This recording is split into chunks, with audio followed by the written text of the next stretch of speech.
Welcome to Careers 2.0. This is a podcast where we learn how to build and monetize your online audience from people who've been there and done that. And we couldn't ask for a better teacher than today's guest, Jared Polin. Jared is an OG YouTuber who uploaded over 3,000 videos in the last 15 years and amassed almost 1.5 million subscribers. But he didn't set out to be a professional YouTuber. I mean, it wasn't even a thing back then. He is a photographer first and started uploading in order to build up his business, photography business, and get some gigs. We talked about how social media changed over the years and with it, his business, and how one of those gigs almost landed him in the White House. Jared has an amazing personality and is really passionate about his work, and it shows. I hope you'll be inspired as much as I was.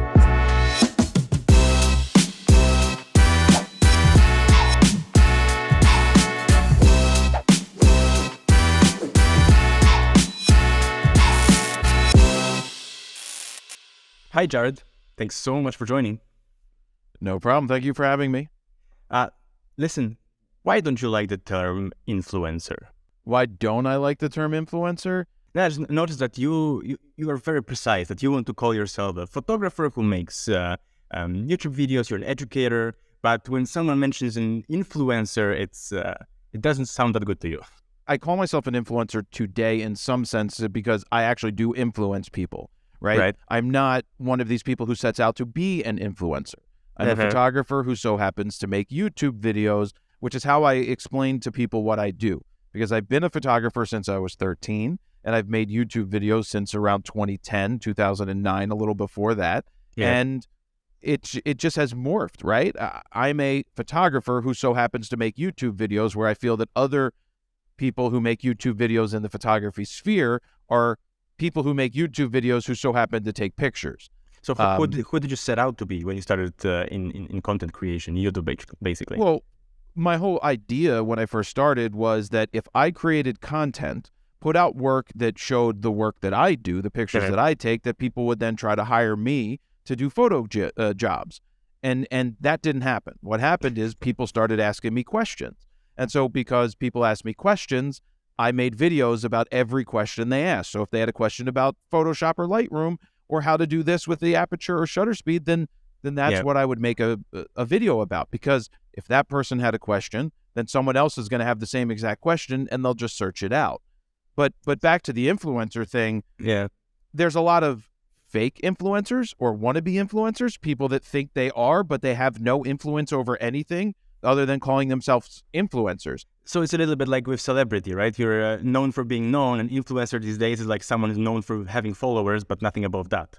Right. I mean, it's we see it with good-looking people, whether it's men or women, and it's hi, I'm hot right now, and in 5 years, I'm probably not going to be. But the people that branch away from that actually find a way to cultivate business and actually offer something beyond I'm a hot girl sitting on a bed, or I guess a hot guy sitting on a bed. I don't know if they do that as well. But if you can offer something beyond that, then you can branch away from it and you can actually influence something. But just being like a beauty, not a beauty vlogger, but someone who just wants free shit and thinks people are going to buy it. I have 1,000 followers. Maybe you can send me some free shit, right? Yeah, basically. But you mentioned business. I think actually that's a really good point. So I know that we have a bit of a common background. Your father was in sales. My father was in sales. You started selling cameras. I started selling printers. And when I look at your content and I look at not just the YouTube content, but all the stuff that you do, I see a huge influence of business. And when I look at other content creators, the successful ones specifically, I always see that they run it as a business. No, it may started out as a hobby, right? But the predeterminant of whether they are successful at the end or not is whether they look and they run it as a business. Would you agree? Yeah, absolutely. When I set out to start, it wasn't a business, right? Like I said, the hope was that I would get more photo gigs, and I didn't. And 10 days into starting FronosPhoto.com in June of 2010, I launched my t-shirts, right? I started selling I Shoot Raw t-shirts right away because I knew bands used to sell merch, right? Bands sell merch, and I figured, why can't I sell merch? But it evolves, right? I didn't have a business plan. I have kids or teens or college kids that have asked me in the past, hey, so when you were starting out your business, what did you have in your business plan? I'm like, what's a business plan? No business plan. I figured it out on the way. I don't have a business plan. We have direction, but we don't have a business plan. So how does it turn into a business? Like, when is the moment that, okay, now it's a business? You start making money, right? So you make money off of YouTube, you make money selling product, you make money from advertisers and sponsors. So, I mean, the first thing that happens is you make some money from YouTube. That's how it was for you, right? That's how it started. The first revenue way was from the ads revenue? Well, no, because YouTube AdSense didn't exist when I started. So it wasn't even a thing. You couldn't monetize a video yet. One of the camera stores that I worked with was able to get advertising money from one of the big companies, right? So every dollar they spent on equipment, ordering it in, they would end up getting, so every $3 they spent, they would get $1 back for advertising. And at the time, the company, I'll just say it was Canon at the time. And so every $3 that was spent, the Allen's camera would get $1 back in advertising revenue, money they could spend. And what happened is they weren't allowed to use it for online advertising. That wasn't recognized in 2010 by Canon. They were like, well, we want newspaper ads. And so Alan at Allen's Camera, he has since unfortunately passed away. He said to me, he's like, if you can convince them to change that rule, I will split the money with you, right? Whatever money there is, we'll do the advertising through you and we'll make it work. And so I went to work saying like, look, why would you advertise in a newspaper, which is not targeted to photographers? There may be some fall over into some photography people, but it's not all photographers. And so I'm targeting the people you want. 100% of the people that come to my website are photographers. So those are the people you want to advertise to. So, okay, so maybe you didn't start thinking about it as a business, but from what you're saying, you did have in the back of your mind, like, target audience, right? So, okay, maybe you don't know how you're going to make money exactly, how it's going to turn into a business, but you know who you want to speak to and who you want to speak about. So that was sort of the starting point. If you were like all over the place, probably wouldn't work, right? Well, the audience I wanted to talk with were people that I thought wanted to hire me. Again, that's really where I wanted my audience to be, people that would see my work and then want to pay me to do jobs. And it ended up just being amateurs, people that wanted to be photographers, but I mean, people that wanted to learn. And so I transitioned real fast to just giving people what they were asking for. Every comment that came in, I answered. Can't do that anymore, but every comment that came in back then, I answered it. And I made a note, right? I'm going to make a video out of this. It wasn't hard to come up with ideas because people were just giving me ideas all day long. So I would just focus on making them content. And it was much easier then, right? It didn't have to be as polished. It didn't have to be as, as high quality as today. It was just giving information, right? I gave the information. Why do you think that, do you think that applies for people that's starting out these days? Like, there's a requirement already for them. If you want to be successful, you do already have to have like high quality content, because otherwise you're going to be dismissed. Well, so I think it doesn't need to be the most polished looking thing in the world. Right? You can do it with your cell phone, right? You can build anything you want with your cell phone. I said this to someone yesterday that if I had horrible looking video, but quality audio, people will still watch. If you have the most beautiful video in the world that sounds like crap because the audio is horrible, then people are more likely to tune out. So one of the key things to do at the very beginning was I bought a microphone. Now, it peaked and it popped and I didn't have it set right. I didn't understand attenuation. I didn't understand anything about audio. I set it to auto, but I knew that if I was 10 feet from the camera and I had it clipped to my shirt, it was going to sound a hell of a lot better and not as distant as if I was just doing the on-camera audio. So you think that even in like a TikTok and shorts and reels days, that audio is still like number one you should focus on? I think audio is super important, but when it comes to quality, we've seen it with TikTok. Sometimes less quality people like that more.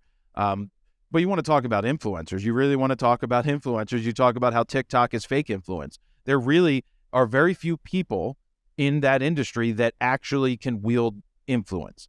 The Charlie D'Amelios and the Dixie D'Amelios and whoever else is big over there, they've been able to branch out and create something out of it. But the small time people that have, say, I've got 100,000 followers on TikTok, that is basically worthless.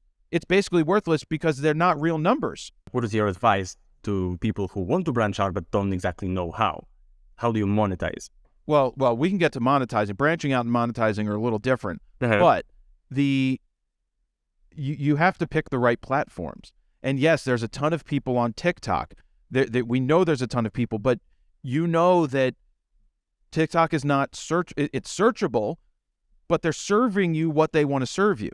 So you might have a video that does 10 million views, and then your next video you put up could get 1,000, right? Because it's all algorithmic based. It's all serving people something. And you're not getting, it's not YouTube where, yes, you do get recommended videos, but YouTube is a place you come to sit and actually engage with content. And now they have shorts, which is, I think, they're trying to go after TikTok, but that's not engaging to me. I don't find that valuable. The people that are just swiping and looking for a hit of dopamine after 10 seconds, and then they swipe to the next thing for another one and another one and another one, are not the long-term valuable customers that you need to then turn around to monetize your business. As a creator, do you see it as an acquisition channel of sorts or just a waste channel? So basically, if you can get your stuff in front of a lot of new people, right? Because the algorithmic reach will help you do that. But then if you're able to convert it into subscribers or clients even, that's great. But it's hard to track that. So I've asked YouTube to put separate metrics together, which they don't have yet. Like, we know how many subscribers come from a short. We can see that this video, each video, what has been added. But I want to know, of those subscribers that were added, how many of them took the next step and watched the next video, or the video after that, and the video after that. Yeah. For someone who just hits the subscribe button, but doesn't come back to watch anything else. Like, we did a short, and we're not doing them right now because they're kind of garbagey. They really don't work on YouTube right now. The views just went to shit. We did one that has like 930,000 views on it, and it's added 5,400 subscribers. That's great. Those numbers, it's nice to add 5,400 subscribers, but the question is, how many of those are actually converting and coming back and are valuable? And it's not just building the vanity subscriber number. It's actually like in sales. I think you had an awesome interview with your dad on your channel. I've absolutely loved it. And one of the things that he said that I resonated with very much as a sales guy is that it's not about the first sale, right? But whether the person comes back. It's also the same in social media, right? It doesn't matter if there's a view or if there's even a subscription if that doesn't convert into a long-term relationship, right? So how do you generate that long-term relationship on social media? Yeah, so the way that I've done it is that I put out consistent quality content since 2010 on YouTube. Consistent quality. That's a long time, right? 12 years is a long time. A lot of the original subscribers have either no longer subscribed, they're no longer photographers, or they're still subscribers, but they've moved on. So it's a constant evolution to engage and give your subscribers a reason to stick around. So what is important these days more? Is it quantity or quality? Because I know that you, for example, you've been releasing videos like almost every day or even every day years ago. Now you're down to 2, 3. So because the quality you feel is more important in the conversion part of the sort of customer funnel, let's call it. So it's a mix. It's a good question. So yes, and one, thank you for actually watching my content and doing research before we sat down for an interview, because it's the worst when people don't. Because you pulling back some of that of my dad's interview, that's really good to go back and listen to. Frankly, I've actually watched your content before I set out to interview you, so no worries. I appreciate it. So yes, back in the day, it was daily. I, in essence, was vlogging before vlogging was a thing. It wasn't like, hey, I'm vlogging, like, here's what I'm having for lunch, but I would make a new photo piece of content every single day and put it out into the world. So it gave people a reason to come back. They knew that before midnight the next day, or before midnight, I would have a new video out. And it was that way. It averaged one video a day for 7 years. But over time, if you start making what I call talky talk videos, talking head videos, where it's just me talking to a camera, that's boring, right? And so if you don't spend time getting out into the world, creating different types of content that's going to engage people, you're going to start to bore people to death. And that's why talky talk videos suck. We have a saying, if you say it, show it. So we have the set right behind me. This is what we call the Bernie set that we set up to do the Bernie Sanders book stuff that I did. It's our scripted set where I have a teleprompter and I sit there and I write a script and I read it. But what we do is we make sure that we cover the video with 80% with whatever I'm talking about. If I'm talking about a camera and the sensor and the shooting and this is what I shot, then I'm talking, but we're showing you on location actual stuff. So if you say it, show it is important. And I think a lot of people fall into the trap where they just talk to the camera and they have no B-roll. They have nothing else to support what they're saying, and it just bores people to death. So that is also part of the reason why you make less videos, because it takes more time to make a video like that, right? But also we found with YouTube that when you put up a video and then you follow it with another video the day later, it kind of kills the reach of the video the day before sometimes. Now, I mean, we've noticed most of the times it kills it. Like the reach will be like, we'll do 2,000 views in an hour. And then the next hour after you post that other one, you're like, holy shit, it's down to 800 views in the hour. And you literally killed the reach. But that doesn't mean that the video can't sustain for the future. But it just, you don't want to overbear people with too much. But I mean, you got Linus Tech Tips, you got all these channels that do stuff every day and get millions and millions of views. It's just, can you sustain it and can you do it? They can. Not everybody can. So what metrics do you focus on? Like, I guess YouTube algorithm promotes clicks and view time, right? Is that what you focus on? I don't focus on the algorithm at all. We don't focus on trying to chase an algorithm. We never have. It's always been consistent quality content. But the metrics I look for, obviously views, but watch time. Watch time is the most important. Well, views are important. Watch time is the reason you get more views. So if people click through to your video, you have a good clicky title, right? A good headline, and people come in. You are amazing at this, by the way. Like if I go to your wall, it's just amazing, shocking, surprising, everything is just screaming at me. But I don't want that, right? I don't want to play that game. But that is the game we have to play, because we've learned that if you call a video exactly what it is and it's boring, then people aren't actually going to engage with it. But we know that the titles do work for the most part, because when people click on, they're going to stick around. So the watch time metrics, Photo News Fix, a weekly photo news where I do 3-ish stories and it's 5 to 7 minutes long, that's something that when people start to watch it, they finish it. So the watch through is 70%, right? So 70% of the people that start finish. And basically, I'd say that everybody who starts finishes those videos, because at the end, when I sign off, is where you see the drop in the analytics. That's where you see people leave. But they stay. It's a straight line across. That's a metric that's super important. How long do people stay watching and engaged in your content? That's really good. That's a good determining factor on whether your content is working or not. So how do you do it, except for making sure that it's dynamic and making sure that it's always a lot of B-roll and 80% visualized? Is that the key, or is there some others that you focus on? I think part of it is length. We don't do a good job with keeping the video short. Our videos aren't short. Like I put out a 40-minute vlog from the World Series covering that. That's 40 minutes. I think you look at an MKBHD, his type of videos have always been 12 minutes, right?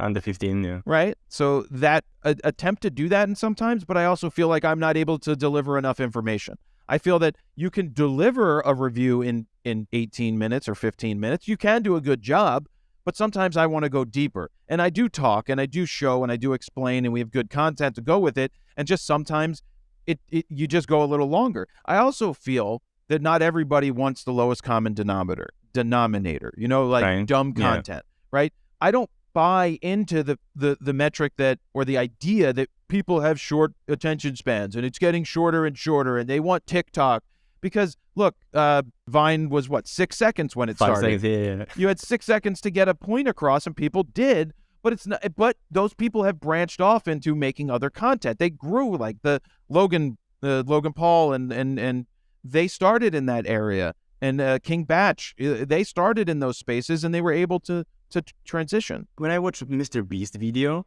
yeah, that's basically, for me, it's like 20 TikToks smashed together. The amount of the dynamic screaming cuts. He takes them days to make one video, and they squeeze it into this very digestible, I would say, bam, bam, bam, result type of video. They super analyze everything. I'm not going to go through and cut every 6 seconds. I remember someone was saying that with Logan or Jake Paul, whichever one, when they were big, doing their vlogs daily, that it was every 3 to 4 seconds, no more than 6 seconds before a cut.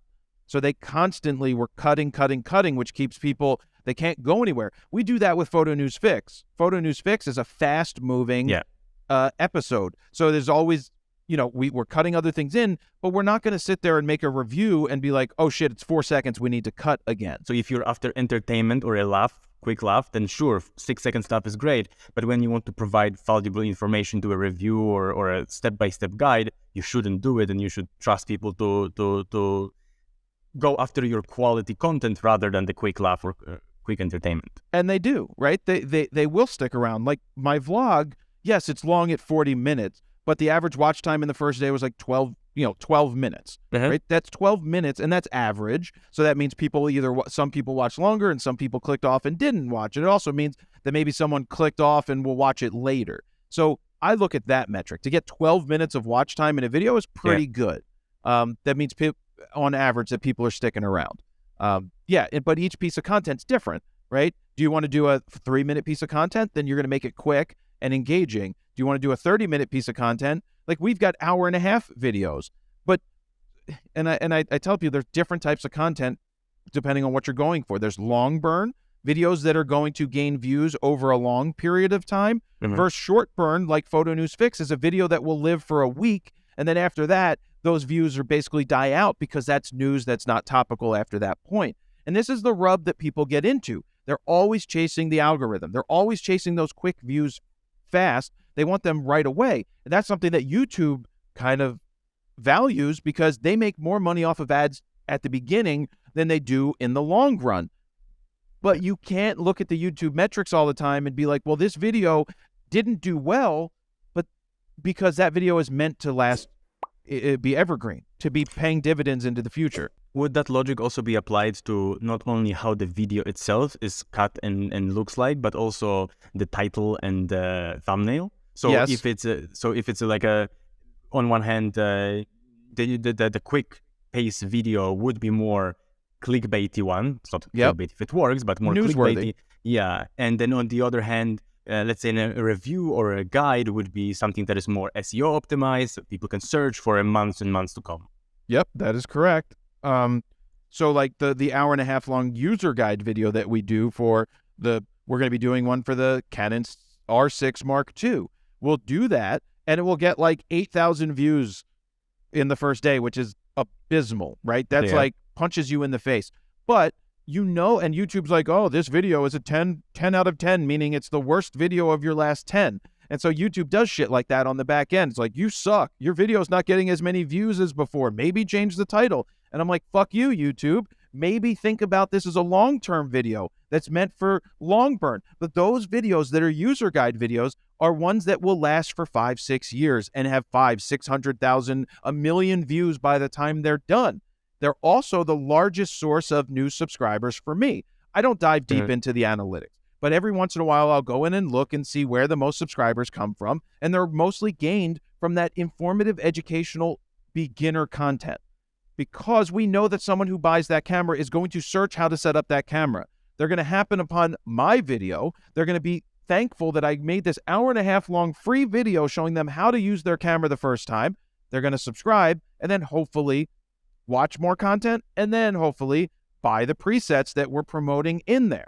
You mentioned the educational part of it, and I really like you said somewhere as well that you're putting schools out of business. You're putting your own school out of business. Yeah, they've been long out of business now. Exactly. But the educational part of your content and of everybody's content, I think it's crucial. Like I was never a good student, and now I actually learned things because I can do it in my own pace, in my own way, from the people that I trust and I consider experts, whether they see themselves as ones or not. So you consider yourself an educator? Because I would consider you an educator. You consider yourself?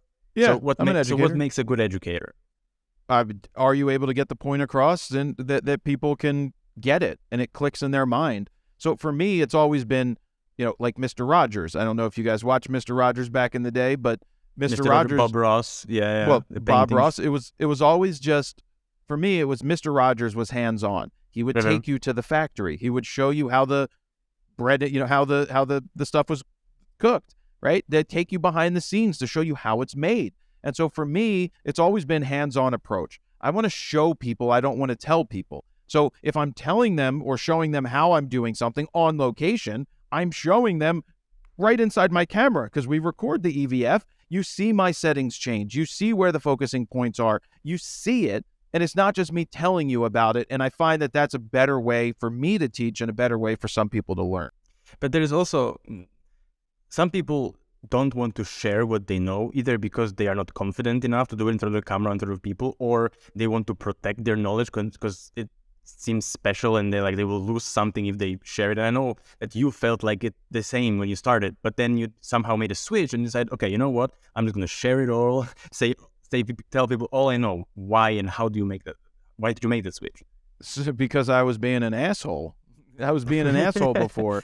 Right? So my fear was when I was younger, in my 20s, that if I start giving people the information on how to do stuff, then they're going to get the job that I want, right? So I thought that I would miss out on things, but I wasn't getting those jobs anyway. And so I made the switch, the mental switch, to be like, you know what? I'm going to give all this information away, and it will pay me back in the long run.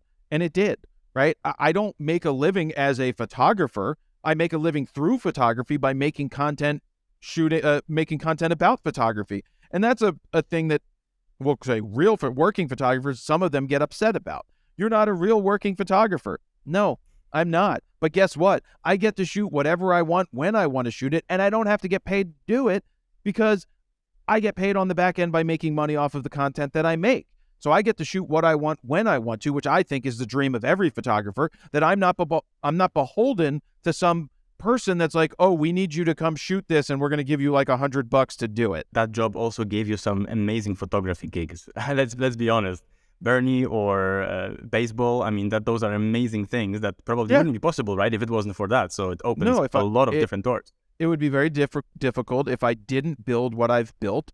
It's a long burn. Remember, I said my goal at the beginning was to get jobs, to get photo gigs, and that didn't really happen.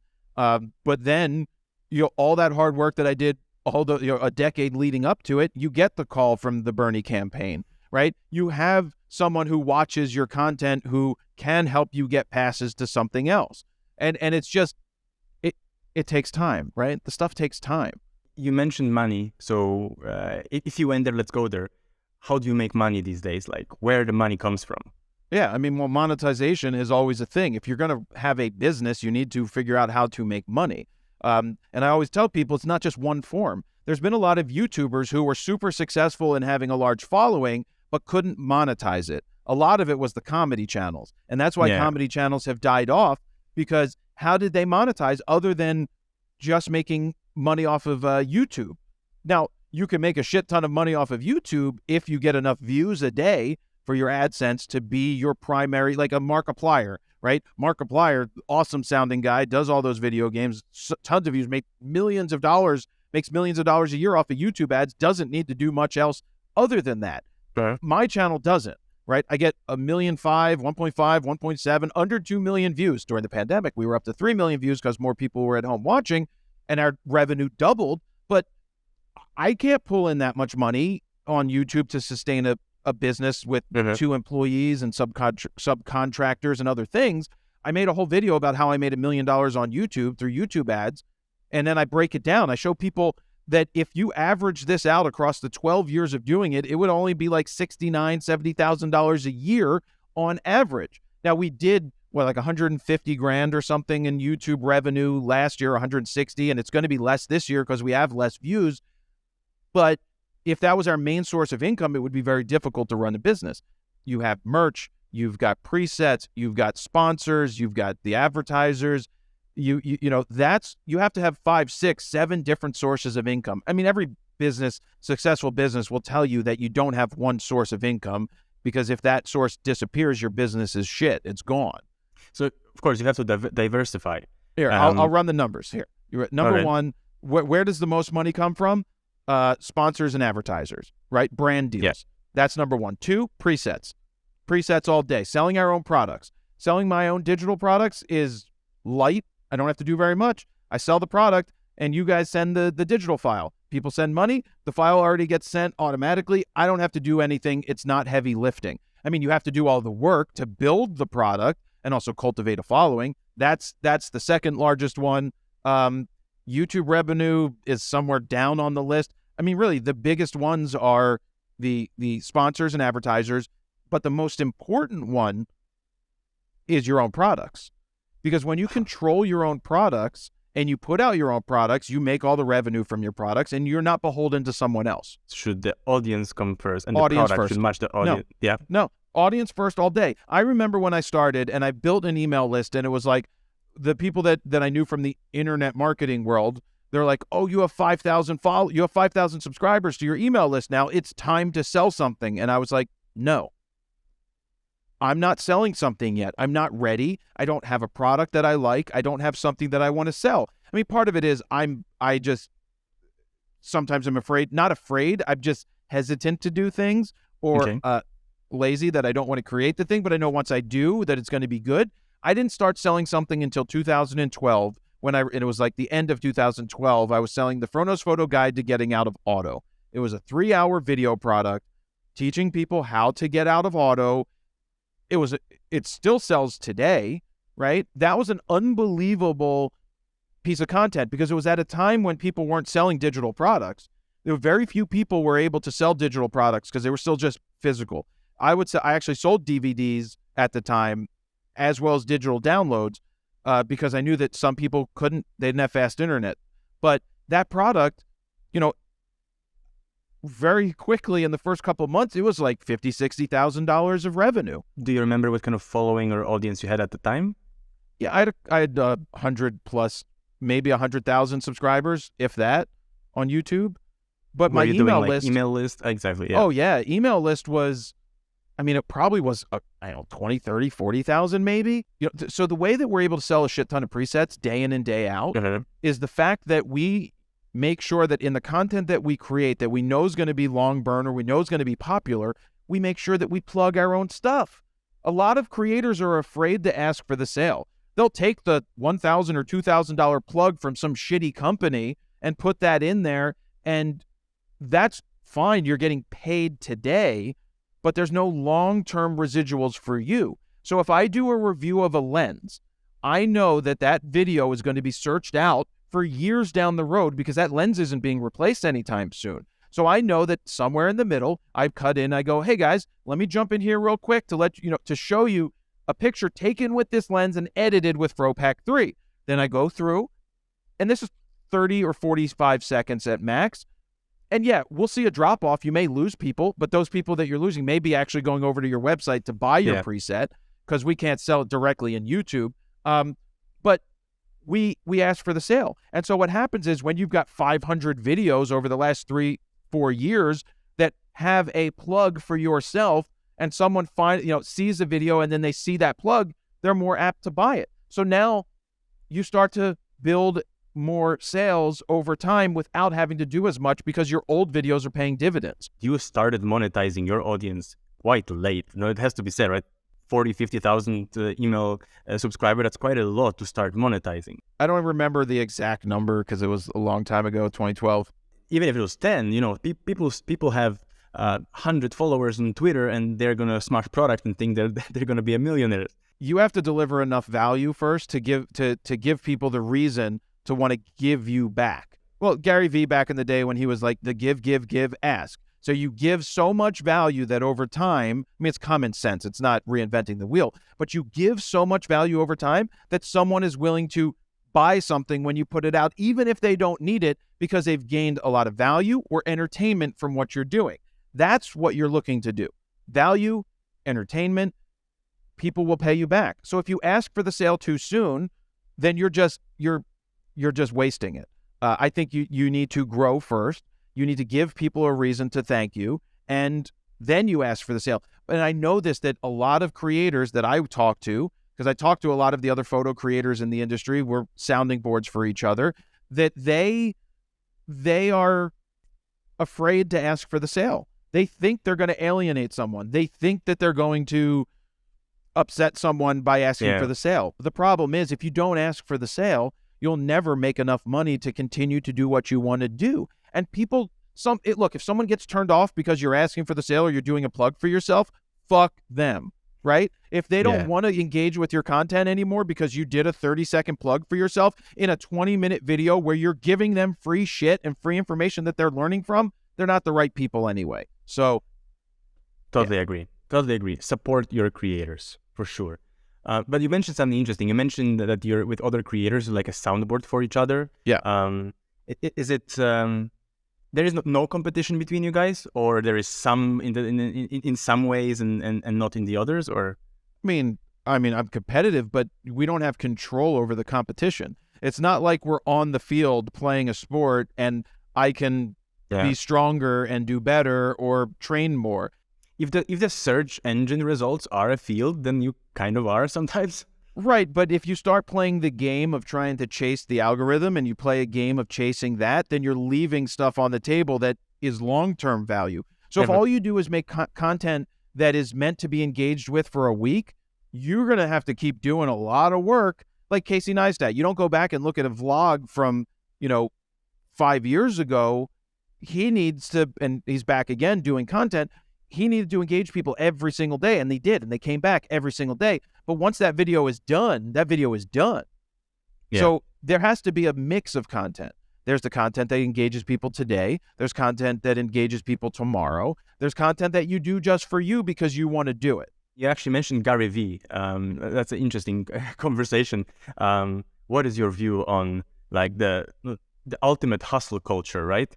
So you just smash it. I hate the word hustle culture. I think hustle culture is bullshit. Look, I think it burned out. It burned out. I've known Gary since 2008. I saw him at an event and I was photographing the event. My way into this internet marketing event, which I was told was one of the best to go to, was, hey, I can take your photos and I'm not going to charge you for them. Just pay for my hotel room.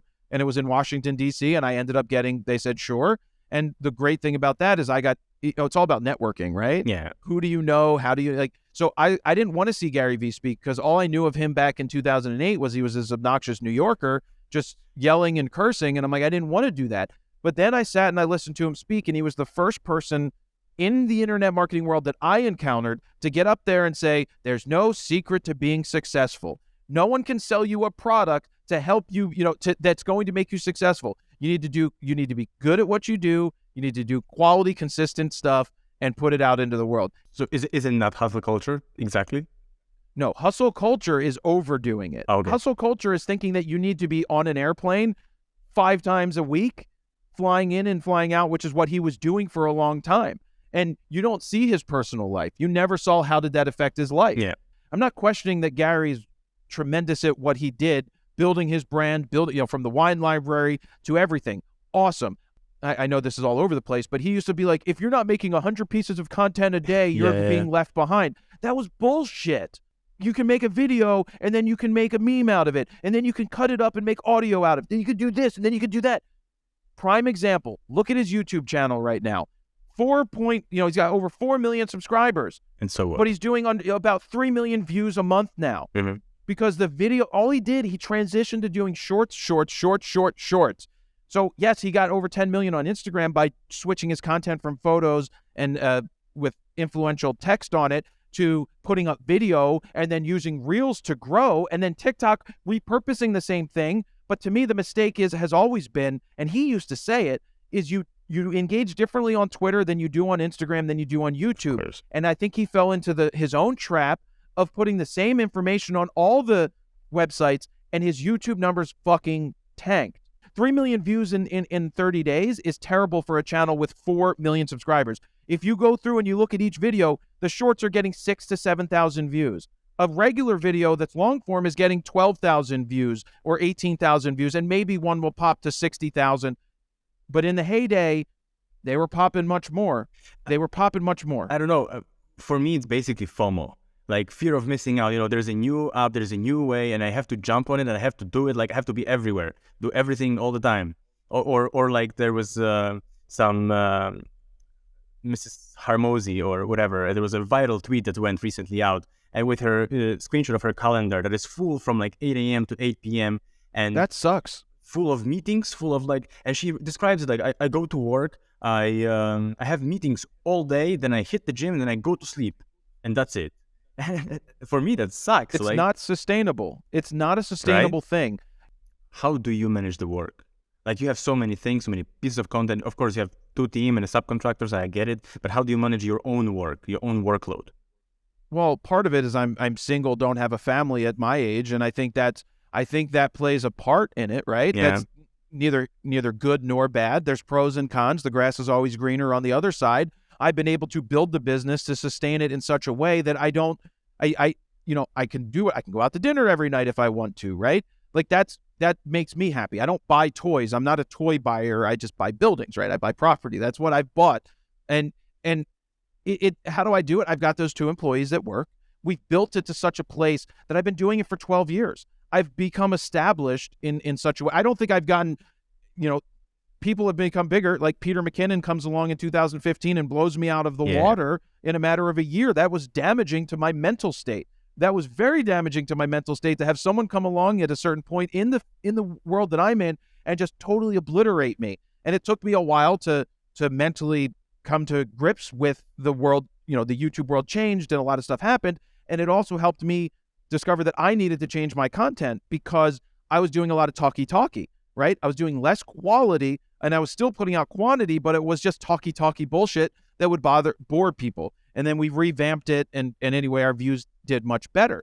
And I talk with Peter all the time, and totally cool, right? Because you have to come to grips that there's always going to be someone bigger and someone better. But Casey Neistat, I watched his video yesterday, and I also said this to something similar, and he's not the first to say it, but it was like your 20s are for like learning or something, your 30s are for actually doing, and your 40s get to the point where because you hustled your ass, and I hate the word, that hustle thing, but because you busted your ass creating and building something in the 30s, you can start to enjoy the fruits of your labor in your 40s, right? Like I'm in my 40s. I worked really hard my 30s. I had nothing at 30. I had like $400 starting the business at 29 years old, maxed out a credit card and just focused on creating.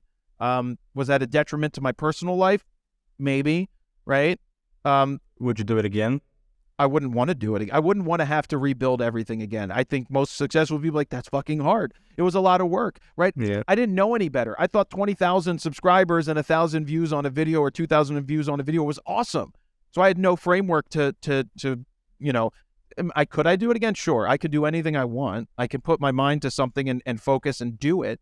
Do I want to do it again? Not really. No. I don't think I would want to, start over and have to do that. But we're always evolving. Do you have like processes set up that you could go and, I don't know, be potentially a president's photographer and have the business run by other people in the background, or you are still so evolved around you that you have to be there every day?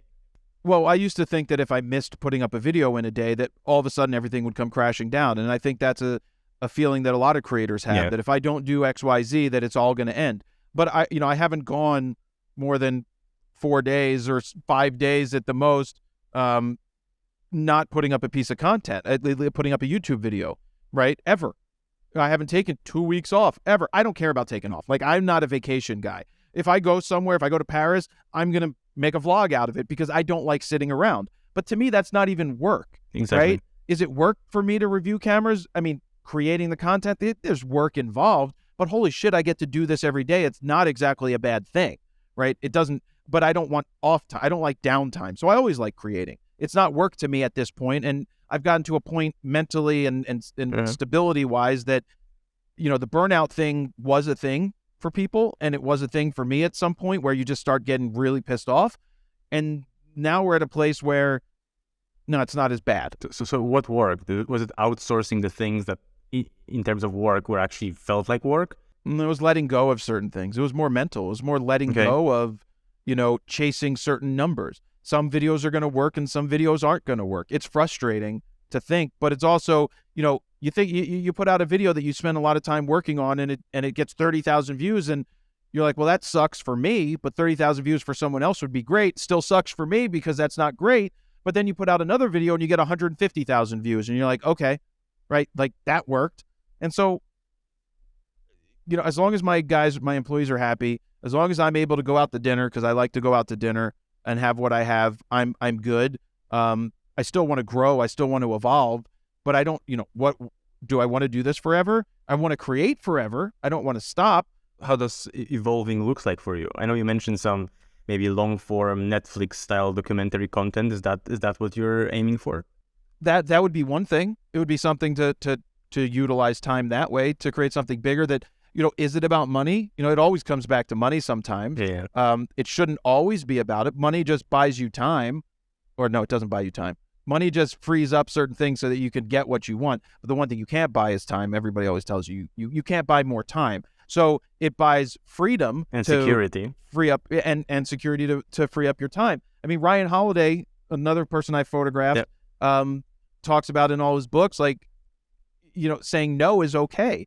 I've always said no, and sometimes I've said no to a detriment. But it comes to the point where he's like, well, I have to say no to this because so I get paid X amount of dollars, but I'm also taking 3 days of my time away from my family that I will never get back. Or there's the opportunity cost that you lose where you're missing out on something else that you could be doing. So it's just those things that you get to a position where when you make enough money, it's like a friend of mine was invited to Malaysia to do a photo conference, and all they wanted to pay for was their travel.